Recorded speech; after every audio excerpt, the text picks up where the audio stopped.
Have you ever wondered how an empire that wasn't exactly holy, Roman, or even truly an empire managed to dominate Europe for over 1,000 years? How could a patchwork of kingdoms bound loosely by political and religious ties hold together through centuries of war, religious strife, and shifting alliances? Today, we're diving deep into the rise and fall of the Holy Roman Empire, an entity as enigmatic as its name, yet crucial in shaping the course of European history. Join us as we explore how this medieval empire not only survived but influenced the future of modern Europe. Chapter 1: Charlemagne and the Birth of an Empire. Our story begins in 800 AD with a moment that would change the course of European history forever. On Christmas Day, in the Grand Basilica of St. Peter's in Rome, Pope Leo III placed a crown upon the head of Charlemagne, king of the Franks, declaring him Emperor of the Romans.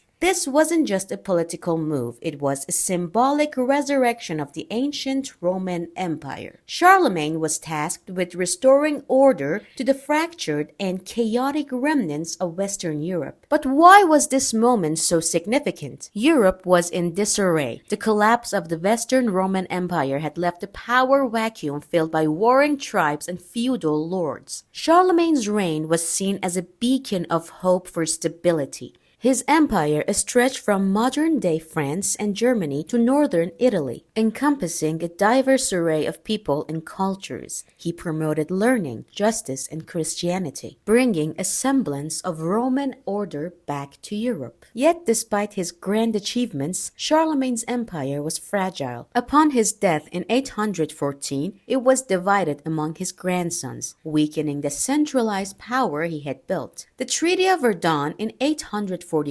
carved the empire into three parts, paving the way for regional rulers to assert their independence. Though the political unity Charlemagne envisioned faded, the idea of a Holy Roman Empire endured. It would return in a new form, but with a very different structure. Chapter 2: Otto I and the Revival of the Empire. Fast forward to the 8th century, Europe had changed, and so had the concept of empire. In 962 AD, Otto I, a Germanic king, was crowned emperor by Pope John XII, officially reviving the Holy Roman Empire, but this was no Roman Empire. Unlike the centralized power of ancient Rome, Otto's empire was a loose confederation of states, bound together by a shared allegiance to the emperor. This new iteration of the Holy Roman Empire was primarily Germanic, though it retained its association with Rome and the Catholic Church. Otto's crowning reaffirmed the bond between church and state, but this alliance was often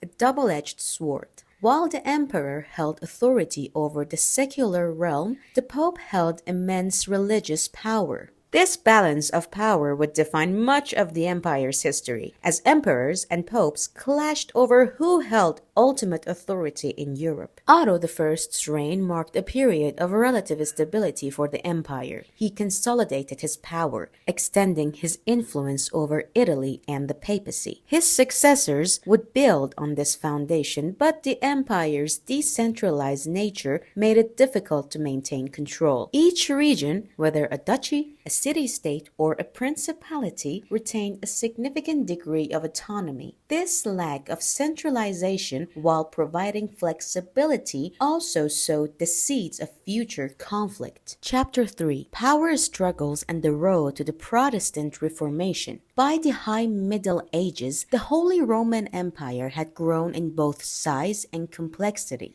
However, with this growth came internal tensions. The decentralized nature of the empire led to frequent power struggles between the emperor and local rulers, as well as between the emperor and the pope. One of the most famous conflicts was the Investiture Controversy in the 11th century, which pitted Emperor Henry IV against Pope Gregory VII. The pope sought to assert his authority over the appointment of bishops, while the emperor viewed this as an infringement encroachment on his power. The result? A bitter struggle that led to Henry IV's famous walk to Canossa in 1077, where he sought the Pope's forgiveness to avoid excommunication. This ongoing tug-of-war between religious and secular power weakened the empire's internal cohesion. By the 16th century, the Protestant Reformation erupted, further destabilizing the Holy Roman Empire. The Reformation, ignited by Martin Luther's 95 Theses in 1517, challenged the Catholic Church's authority and sparked a religious revolution across Europe.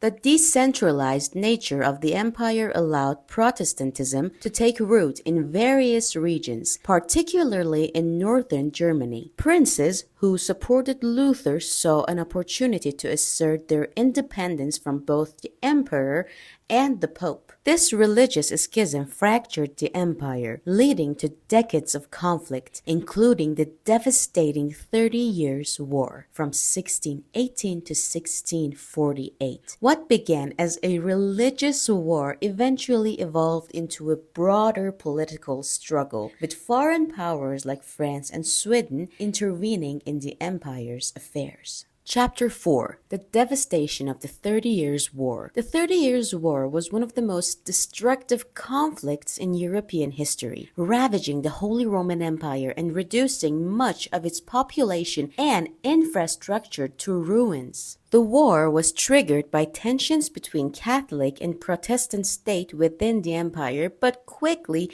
escalated into a larger geopolitical conflict. For 30 brutal years, armies marched across Europe and cities were sacked. The empire was left in tatters. Its once vibrant territories reduced to ash and rubble. The war ended with the Peace of Westphalia in 1648, a treaty that fundamentally reshaped the political landscape of Europe. The treaty granted significant autonomy to the individual states within the empire, effectively decentralizing it even further. While the Holy Roman Empire continued to exist in name, it was now little more than a loose confederation of semi-independent entities. The emperor's power had been dramatically reduced, and the empire's days of being a dominant force in European politics were numbered. Chapter 5. The Empire's Last Days and Napoleon's Final Blow. By the 18th century, the Holy Roman Empire was in decline. The political fragmentation that had helped it survive for so long now became its undoing. The empire was a collection of over 300 individual states, each with its own laws, currencies, and armies. Attempts to centralize power were met with resistance from the local rulers, and the empire's ability to function as a unified entity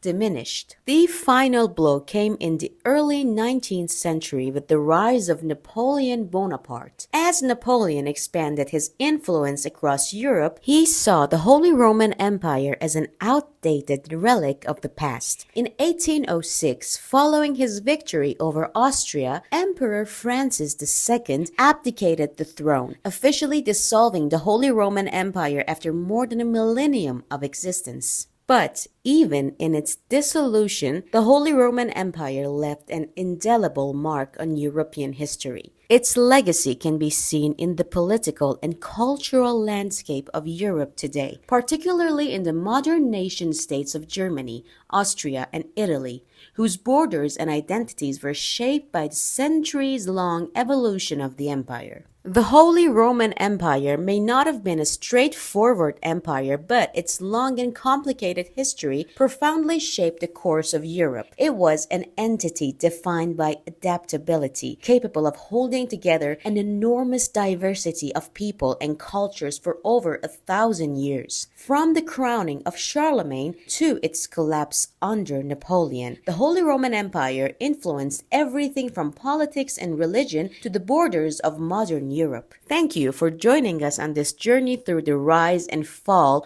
of one of the most intriguing empires in history. If you enjoyed this deep dive into the complexities of the Holy Roman Empire, be sure to like, subscribe, and hit the notification bell so you never miss an episode. Here at History Mysteries, we're committed to uncovering the most fascinating and mysterious stories from the past. Stay tuned for more episodes where we explore the events, figures, and empires that shaped our world.